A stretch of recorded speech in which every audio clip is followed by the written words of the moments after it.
Good morning. Good morning. Hyderabad అంటే ఇలా ఉండదండి. Good morning. Good morning. నా పేరు వచ్చేసి హనుమంతు. మాది గజ్వేల్లో ఒక మారుమూల గ్రామం.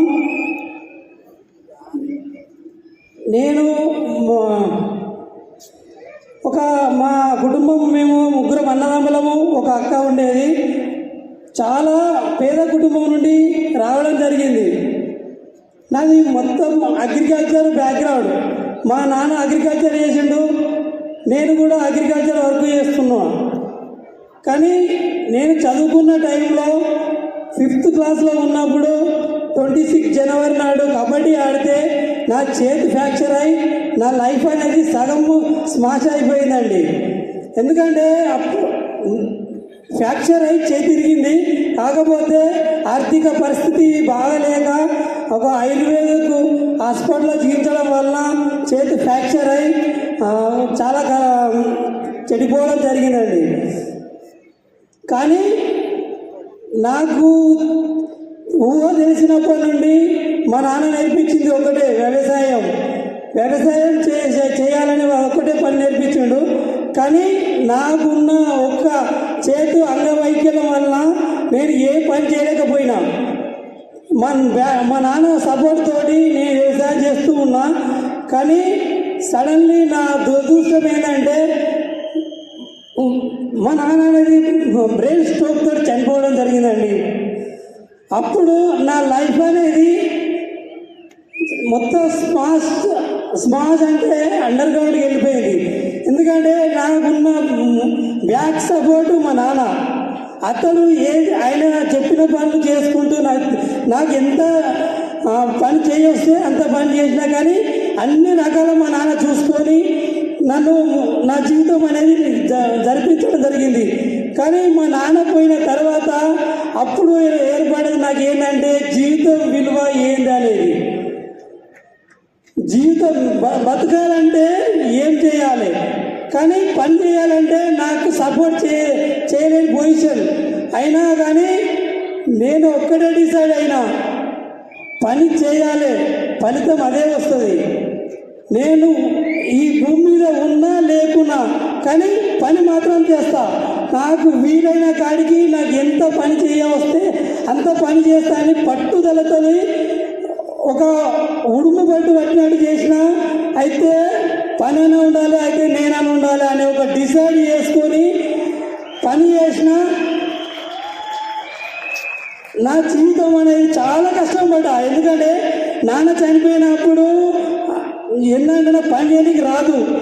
అప్పుడు మాకు ఉండేది 2 ఎడ్లు నాగలతో దున్నాలి, ట్రాక్టర్ అనేది లేదు. కానీ దున్ననికి రాదు, ఎందుకంటే 2 చేతులు ఉంటేనే దున్ననికి వస్తుంది. కానీ అయినా నేను నేర్చుకున్నా. ఎందుకంటే నేను ఒకళ్ళ మీద ఆధారపడి బతకొద్దు, నా కాళ్ళ మీద నేను నిలబడాలి అనే ఒక్క ఉద్దేశంతో ఎంత కష్టం అంటే నాగలు దున్నితే ఈ చేతి బాగలేదు కదా, దీనికి మొత్తం పుల్లు అయ్యి రక్తం వస్తుండే. అయినా కానీ స్పర్శ ఉండదు కాబట్టి నా రక్తం కింద పడుతుండే. మా మేడం చూసి ఏడ్చేది, ఎందుకంటే నీకు ఇంత కష్టం చేస్తున్నావు కదా, మనకు ఏ ఫలితం వస్తలేదు. కానీ నేనేమనుకున్నా అంటే నేను ఏ జన్మలో ఏం పాపం చేసినా కాబట్టి నాకు ఆ దేవుడు నాకు ఇది ఇచ్చిండు అని చాలా బాధపడ్డ రోజులు ఉన్నాయి. కానీ నేను ఎప్పుడు కూడా ఇంకొకరి మీద ఆధారపడి బతకలే. నా కష్టం నేను చేస్తా, నా బ్రతుకు నేను బతుకుతా అని చాలా కష్టపడి బతికినా. కానీ నాకు ఒక అదృష్టం ఏంటంటే నాకు మా మేడం దొరకడం అనేది చాలా వండర్ఫుల్, దేవుడిచ్చిన వరం అనుకుంటా. చూడండి, అంత మంచిగా ఉన్న వాళ్ళకే ఒక పిల్లనియాలంటే మీకు డబ్బు ఉందా, జాబ్ ఉందా, జాగభూమి ఉందా అని అడుగుతారు. కానీ మా మేడం నన్ను ఏది ఇంత ఈ పొజిషన్లో ఉన్నా కానీ నన్ను మా మేడం ప్రేమించి పెళ్లి చేసుకుందండి. ఇటువంటి మా మేడంను దేవత అనాలా ఏమనాలనేది ఒక్కసారి ఆలోచించండి. నా నాకు ఒక దేవుడిచ్చిన వరం అనుకుంటున్నా.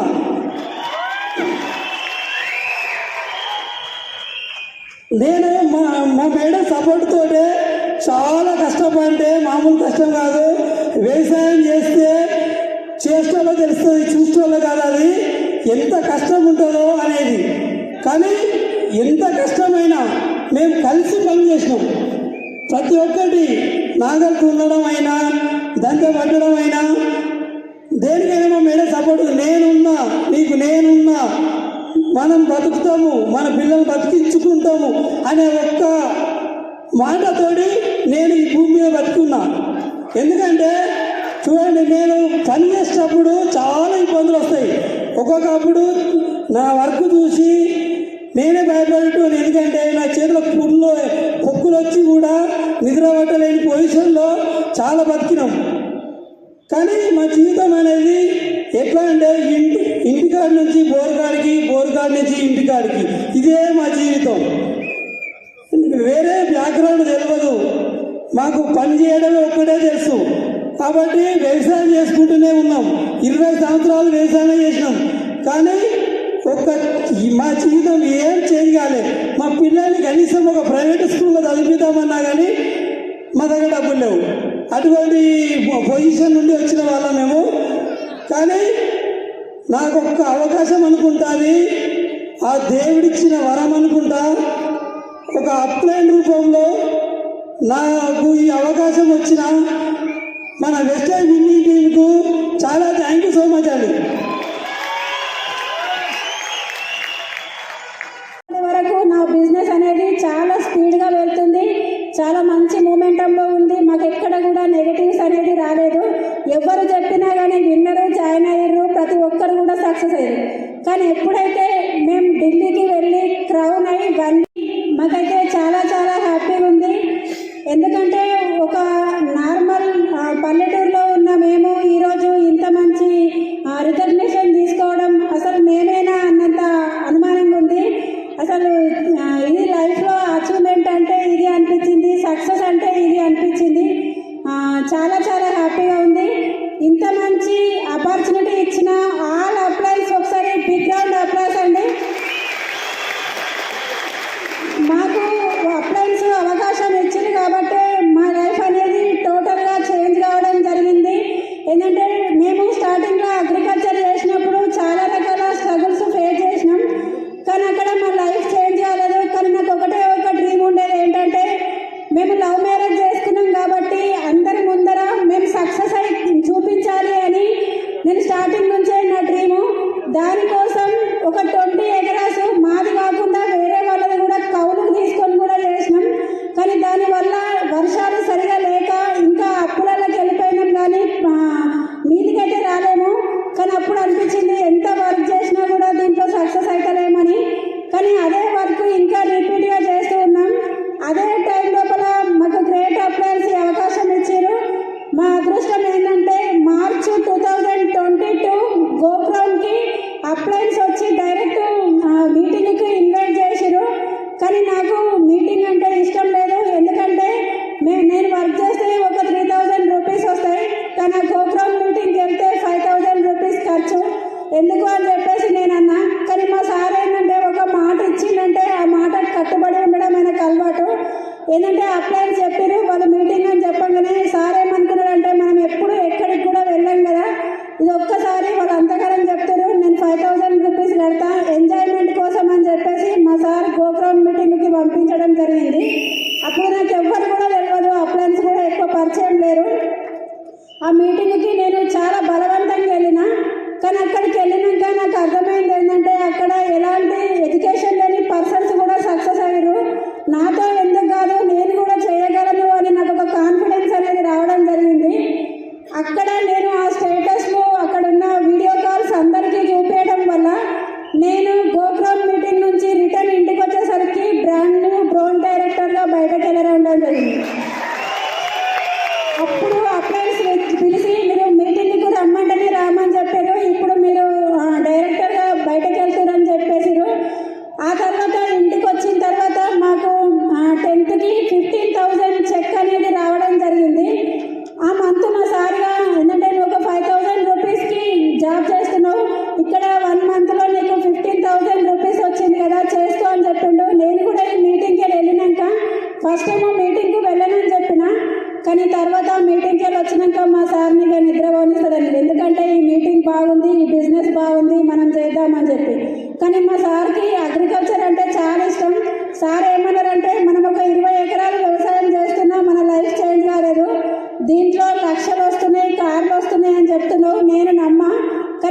మాత్రం సపోర్ట్ చేస్తా, నువ్వు ఏదైనా చేస్తే ఖచ్చితంగా సక్సెస్ ఉంటేనే నువ్వు డిసైడ్ అవుతావని చెప్పి మా సార్ బ్యాక్ సపోర్ట్ ఇచ్చిండు. మా నెక్స్ట్ మంత్ నుంచి నేను ఇంకా స్ట్రాంగ్గా వర్క్ చేయడం జరిగింది. ఫస్ట్ మంత్ బ్రోంజు, నెక్స్ట్ మంత్ స్టార్గా నేను రికగ్నిషన్ చేసుకున్నాను. చాలా హ్యాపీ అనిపించింది. 6 months లోపల మేము క్రౌన్ డైరెక్టర్ 1 lakh ఇన్కమ్ తీసుకున్నాం. 10 లక్షల కారు కూడా తీసుకోవడం జరిగింది. చాలా చాలా హ్యాపీ అనిపించింది మా సార్కి. ఎందుకంటే ఇక కార్ వచ్చింది, 1 లక్ష రూపాయల చెక్ వచ్చింది. తర్వాత FRU మీటింగ్కి మా సార్ని తీసుకెళ్ళడం జరిగింది. అంతకుముందుకు అప్లయన్స్ సపోర్ట్ తోటి తర్వాత స్కూటీ మీద వెళ్ళి నేను ప్లాన్లు చేసేదాన్ని. కానీ FRU మీటింగ్కి మా సార్కి రమ్మంటే నేను రానని చెప్పాడు. కానీ మనం ఎప్పుడు హైదరాబాద్ తప్ప బయటకు ఎక్కడికి వెళ్ళలేదు కదా, ఒక్కసారి ఢిల్లీ చూద్దామని చెప్పేసి మా సార్ని తీసుకొని మా ఫ్యామిలీతో కలిసి టీమ్ మెంబర్స్తోని మేము ఢిల్లీ FRU మీటింగ్ అటెండ్ చేయడం జరిగింది. అక్కడికి వచ్చినప్పుడు అక్కడ మన great appliances Thangalapalli Srinivas sir, Saleem sir వాళ్ళందరి యొక్క రికగ్నిషన్ చూసి మా సార్ కూడా ఇన్స్పైర్ అయ్యాడు. వీళ్ళు సక్సెస్ అయినప్పుడు నేను కూడా సక్సెస్ అవుతా, చేద్దాం మనం ఇదే బిజినెస్ అని మేము ఫుల్ టైమ్గా అప్పటి నుంచి ఈ బిజినెస్ అనేది బిల్డ్ చేస్తున్నాం. కానీ ఏంటంటే స్టార్టింగ్లో నేను ప్లాన్లకి బయటకు వెళ్ళినప్పుడు చాలామంది ఎగతాలు చేశారు. ఇక్కడ CAగా చేస్తున్నావు, బీడీలు చేస్తున్నావు, అగ్రికల్చర్ చేస్తారు, ఇంకా మళ్ళా సబ్బుల ఫేస్లో అంతే డబ్బులు వస్తాయని చెప్పి చాలామంది ఎగతాలు చేశారు. కానీ నేను ఎప్పుడు నెగిటివ్ కాలేదు. నేను ఏమని చెప్పిన అంటే, నేను ఒక 6 నెలల లోపల 1 లక్ష రూపాయల చెక్కు కారు తీసుకొచ్చి మా ఇంటి ముందు పెడతా, అది చూడు అప్పుడు ఎప్పుడు మీకు సమాధానం అని చెప్పి మా ఊళ్ళో వాళ్ళకి నేను ఛాలెంజ్ చేసి అదే మాట తీరుగా నేను చెక్కు తీసుకున్నా, కారు తీసుకున్నా. అప్పుడు వాళ్ళు ఏమన్నారంటే, మరి ఇప్పుడు జాయిన్ అవుతారా అంటే, నీతోటి అయింది కానీ నాతోటి కాదు, మాకు కాదని చెప్పేసి. అయినా సరే అని ఇంకా నేను ముందుకెళ్ళి అట్లనే వర్క్ చేస్తున్నా. అప్పుడు అదే టైం లోపల ఎక్కువ తోటి ఈ బిజినెస్ రన్ చేసినాం. కానీ నేను ఒకటి ఢిల్లీ చూద్దామని ఫస్ట్ మీటింగ్ వెళ్ళిన. ఢిల్లీకి పోయి వచ్చిన తర్వాత అర్థమైంది, చేస్తే ఇదే బిజినెస్ చేయాలి. అక్కడ డిసైడ్ అయ్యి ఇంటికి వచ్చినామంటే మేము ప్లాన్లోకి వెళ్తే ఎట్లుంటుందంటే, పొద్దున మార్నింగ్ వెళ్ళామంటే అన్నం మీద ఉండదు, ధూపం మీద ఉండదు, ప్లాన్ కావాలి. మా మేడం ఒకటే చెప్తుంది, మనకు ప్లాన్ అయితేనే అన్నం తినాలి, లేకపోతే లేదు. ఖచ్చితంగా ఏది ఏమైనా ప్లాన్ చేయాలి, అన్నం తినాలి. అన్నం తినాలంటే ఏదో హోటల్లో బిర్యానీ కాదండి, మామిడికాయ తొక్కు అన్నం. దీనితోటి ఒక 2 months 3 months కూర వండుకోకుండా వర్క్ చేసినాం కాబట్టి దాని వెనుక ఇంత మంచి సక్సెస్ ఉన్నది.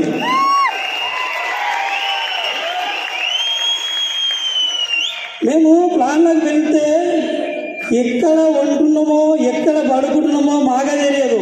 మాకు కావాల్సింది ఒకటే, సక్సెస్. పని చేస్తే సక్సెస్ మన వెంట పరిగెడుతూ వస్తుంటుంది. కాబట్టి మేము ఒక్కటే చూసినాము, ముందు చూపు పని చేయాలి, ప్లాన్ చెప్పాలి, ప్రోడక్ట్ ఇవ్వాలి, మీటింగ్ తీసుకురావాలి. మేము చేసింది ఇది ఒక్కటే. కానీ మాకు వెనుక ఇంత మంచి రికగ్నిషన్, మా లైఫ్ అనేది చాలా చేంజ్ కావడం జరిగింది. కానీ మేము వర్క్ చేసేటప్పుడు చాలా స్ట్రగుల్స్ వచ్చినాయి. మేము ఇంట్లోకి వెళ్తుంటే మా ఊళ్ళో మా ఫ్రెండ్స్ అయినా నైబర్స్ అయినా ఏమంటారంటే, ఇలా డబ్బాలు పట్టుకొని పోతుర్రు, మీరు పిచ్చోళ్ళు అయ్యిండ్రా, మీరు మంచి వ్యవసాయం చేసుకునేటోళ్ళు, ఆమె CA వర్క్ చేసేటోళ్ళు, మంచి ఉండేటోళ్ళు, సబ్బులు షాంపూలు అంతే డబ్బులు వస్తాయా అని రోజు చాలా ఎగతాళి చేసారు. కానీ మేము ఎప్పుడు బాధపడలే. మేము ఒకటే అప్లైన్ నమ్మినాం. అప్లైన్ ఏది చెప్తే అది స్టార్ట్. ఇప్పటికి కూడా అప్లైన్ ఏది చెప్తే అది వర్క్ చేసినాం కాబట్టి ఇంత మంచి సన్మానం తీసుకుంటున్నాం. మేము ప్లాన్ చేసేటప్పుడు ఎంత మొండిగా అంటే, రాత్రి అయినా సరే ఎండ ఉన్నా సరే ఖచ్చితంగా ప్లాన్ చెప్పాల్సిందే, ప్రోడక్ట్ ఇవ్వాల్సిందే. ఎప్పుడు వెనుక పోలేదు. కానీ చాలా నాకు ఇబ్బంది అనిపించేది ఏంటంటే, డ్రైవింగ్ నాకు రాదు, ఎందుకంటే వ్యవసాయం తప్ప ఇంకొకటి లేదు కదా. కానీ డ్రైవింగ్ 24 hours ఒక్కరు ఏమున్నా ఒక 5 గంటలు 6 గంటలు పడుకుంటాము. అది ఎక్కడ ఫుట్పాత్ మీద దేవాలయాలు ఉంటాయి కదా, అక్కడ పడుకొని ఎక్కడో దగ్గర వంట చేసుకొని, అది కూడా మామిడికాయ తొక్కుతో తినుకుంటా ఇంత కష్టపడి ఈ స్థాయికి వచ్చినాం. ఒక్క ఇన్స్టెంట్ ఏంటంటే మేము ఒకసారి సిరిసిల్లకు ప్లాన్ పోయినాము. అక్కడ ప్లాన్ చేసుకొని 12 అవుతుంది. మా డామినెన్స్ వాళ్ళ ఇంటికాడ దించి ఇంటికి వస్తున్న టైంలో వర్షం స్టార్ట్ అయింది. మేము అటు పోవడమే కొత్త, కానీ ఆ రూట్ తెలియదు.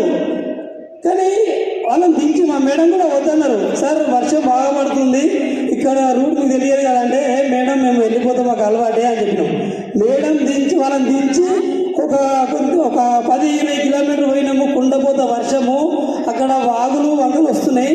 మాకు తెలియదు, ఎందుకంటే అక్కడ రూటే కొత్త. కానీ 1-2 అవుతుంది. 1 గంట సేపు వాగు పక్క పొట్టి పెట్టుకున్నాం. ఎందుకంటే ఆ వాగులోకి వెళ్ళిపోతే కొట్టుకపోతామేమని భయం. ఏం చేయాలో తెలియదు. వెనుకకు పోతే వాగు, ముంగడికి పోతే వాగు, ఎటు పోవాలో తెలియదు. అప్పుడు అనుకున్నా నేను, మంచిగా బోర్గడ పని చేసుకుంటూ ఉంటే అయిపోవు కదా, మా మేడం లేదో తెచ్చినందుకు ఈ వాగులో ఇరికిచ్చింది అనుకున్నా. కానీ ఆ వాగే ఇప్పుడు ఇంత మంచి రికగ్నిషన్, ఇంత మంచి సన్మానం, ఇంత మంచి ఇన్కమ్, ఇంత మంచి జీవితం నాది కాదు, నా పిల్లలది, నా జనరేషన్ కాదు, నా పిల్లల జనరేషన్ మారడానికి కారణం మన వెస్టర్న్ బిల్డింగ్కి. ఒక్కసారి మనకు అబ్బాయి అనే వ్యక్తి మనకు ఎట్లలో రాడు, దేవుని రూపంలో వస్తాడు. మన వెస్టర్న్ బిల్డింగ్ టీం భర్త మన ఎస్పీ పారిల్ సార్ నేను ఒక దేవులాగా భావించిన కాబట్టి నేను ఇంత మంచి లెవెల్కి అచీవ్ అయినా. ఎందుకంటే నేను స్టార్టింగ్లో సార్ చూసినప్పుడు చాలా నాకు ఇష్టమైన దేవుడు హనుమంతుడు. నాకు సార్ చూస్తే హనుమంతుడే నాకు ఎదురుగా వచ్చినట్టు అనిపించింది.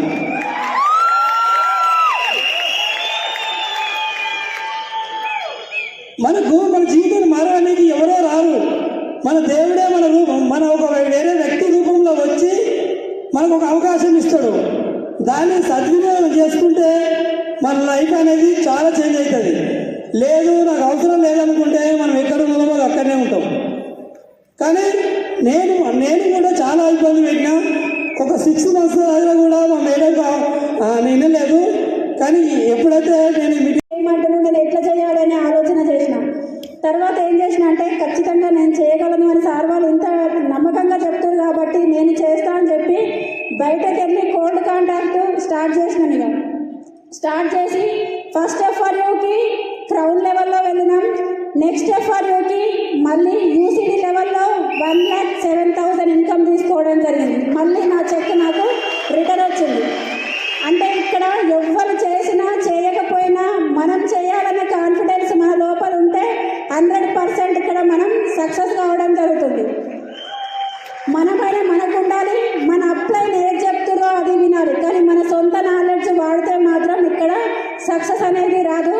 నిజంగా చెప్పాలంటే ఈ అచీవ్మెంట్ తీసుకోవడం వెనుక అసలు మాకు అంటే పని చేసినాం, కానీ మైండ్ మాది కాదు. మాకు ఎలాంటి నాలెడ్జ్ లేదు. మాకు బయటకు వెళ్తే కూడా ఎట్లా మాట్లాడాలో కూడా, ఎవరితో ఏం మాట్లాడాలో కూడా తెలియదు. ఇక్కడ కూడా ఏమైనా మాట్లాడితే మమ్మల్ని క్షమించండి, ఎందుకంటే మాకు మాట్లాడడం రాదు.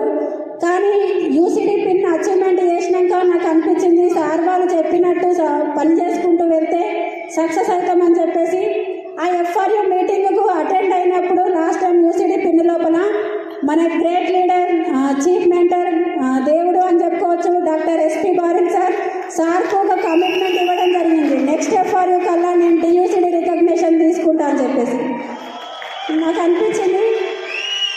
ప్రతిసారి నేను ఏదైతే కమిట్మెంట్ ఇస్తున్నానో అది 100% ఇప్పటి వరకు చేసిన, కానీ టీయూసీడీ పిన్ నేను చేయగలుగుతానో లేదో అని చాలా భయం వేసింది. నేను డ్రీమ్ చార్ట్ లోపల కూడా స్టార్టింగ్ నుంచి నేను డ్రీమ్ చార్ట్ రాసిన. ప్రతి డ్రీమ్ చార్ట్ లోపల నా డ్రీమ్ అనేది 1 month బిఫోరే అచీవ్మెంట్ చేసిన. కార్ కావచ్చు, 1 lakh ఇన్కమ్ కావచ్చు, ఏదైనా సరే 1 month బిఫోర్ చేసిన. నాకు అనిపించింది నేను రాసిన దానికంటే ఇంకా బిఫోర్ అవుతుంది అని అనుకున్నా. కానీ టీయూసీడీ పిన్ February 28, 2025 అని రాసుకున్నా. కానీ దగ్గరికి వచ్చిన కొద్దీ భయం అవుతుంది, ఇన్ని సక్సెస్ అయినా కానీ ఈ డ్రీమ్ ఫుల్ఫిల్ అవుతుందో కాదో అనుకున్నా. కానీ February 25, 2025 రోజు నా డ్రీమ్ అనేది అచీవ్మెంట్ జరిగింది. అంటే ఇంకా 5 days బిఫోర్ కూడా నేను టీయూసీడీ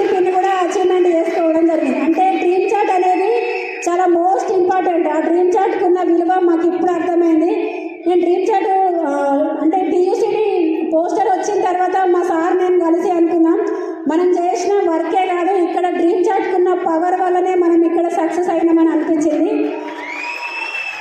తర్వాత ఏంటంటే ఎప్పుడైతే మేము డియూసిడి వేయాలని అనుకున్నామో ఆ రోజు నుంచి ఒకటి డిసైడ్ అయినాం. ఏంటంటే మా పిల్లలని అంతకుముందుకు ఒక గవర్నమెంట్ హాస్టళ్లలో చదివించినాం, కానీ ఎప్పుడైతే యూసీడీ అచీవ్ చేసినామో ఒక్కొక్కరికి అంటే ఇద్దరికి కలిసి 3 lakhs పెట్టి ఒక కార్పొరేషన్ కాలేజీలలో స్కూళ్ళలో చదివిస్తున్నాం. వాళ్ళని చాలా హ్యాపీ అనిపించింది.